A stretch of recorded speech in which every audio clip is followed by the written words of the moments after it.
जनमानसांचा आवाज आपल्या गीतातून व गायनातून ओजस्वी वाणीतून जनमानसापर्यंत पोहोचविणारे, स्वतः अशिक्षित असूनही ज्यांनी आंबेडकरी चळवळीसोबत स्वातंत्र्य चळवळीसारख्या अनंत चळवळीत हरहुन्नरी भाग घेऊन आपल्या देशातील जनतेसाठी उभे आयुष्य प्रबोधनासाठी व लोकसेवा व देशसेवेसाठी खर्च केले, असे ज्येष्ठ साहित्यिक व युगकवी म्हणून ओळखले जाणारे डॉक्टर वामनदादा कर्डक यांच्या कार्याचा गौरव म्हणून महाराष्ट्र राज्याचे तत्कालीन मुख्यमंत्री माननीय सुशीलकुमार शिंदे यांनी 3 जानेवारी 2004 रोजी नाशिक रोड, नाशिक येथे डॉक्टर बाबासाहेब आंबेडकर यांच्या पूर्णकृती पुतळ्याच्या अनावरण प्रसंगी नाशिक नागरी समूहात राजूनगर टाउनशिप, इंदिरानगर, नाशिक येथे एक सदनिका मंजूर करण्यात आली होती. त्यानंतर आज अखेर इतकी वर्षे होऊन सुद्धा सदरच्या गोष्टीची पूर्तता झाली नाही. 2004 मध्ये मुख्यमंत्री सुशीलकुमार शिंदे साहेब नाशिक दौऱ्यावर असताना वामनदादा व दादांचे सुपुत्र आयुष्यमान रवींद्र वामन कर्डक हे शिंदे साहेबांना भेटले असताना 25 मे 2004 नंतर सदनिकेचा ताबा देण्याचे आश्वासन देण्यात आले होते व सध्या आचारसंहिता चालू आहे आणि निवडणूक ही तोंडावर आल्याचे कारण देण्यात आले.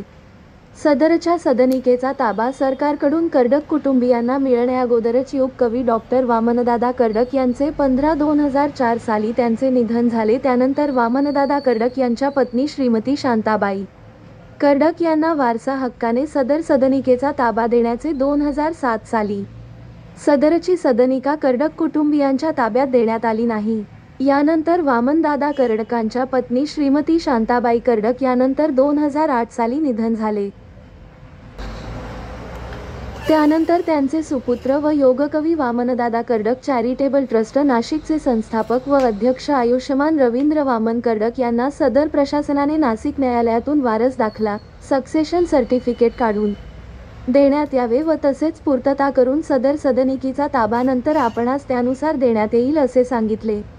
मात्र इतक्या वर्षानंतर आणि खटाटोपानंतर सुद्धा आता वामनदादा कर्डक यांच्या सुपुत्रास सदरच्या सदनिकेचा ताबा देता येणार नसल्याचे महाराष्ट्र शासनाकडून पत्र पाठविण्यात आले आहे. कर्डक कुटुंबियांची होत असलेली शासनाकडूनची ही फसवणूक शासनाने त्वरित दुरुस्त करून संबंधित कर्डक कुटुंबियांना सदरच्या सदनिकेचा त्वरित ताबा न दिल्यास तीव्र आंदोलन छेडले जाईल आणि त्याची सर्व जबाबदारी शासनावरच असेल असे समाज बांधवाकडून सरकारला सूचित करण्यात आले आहे.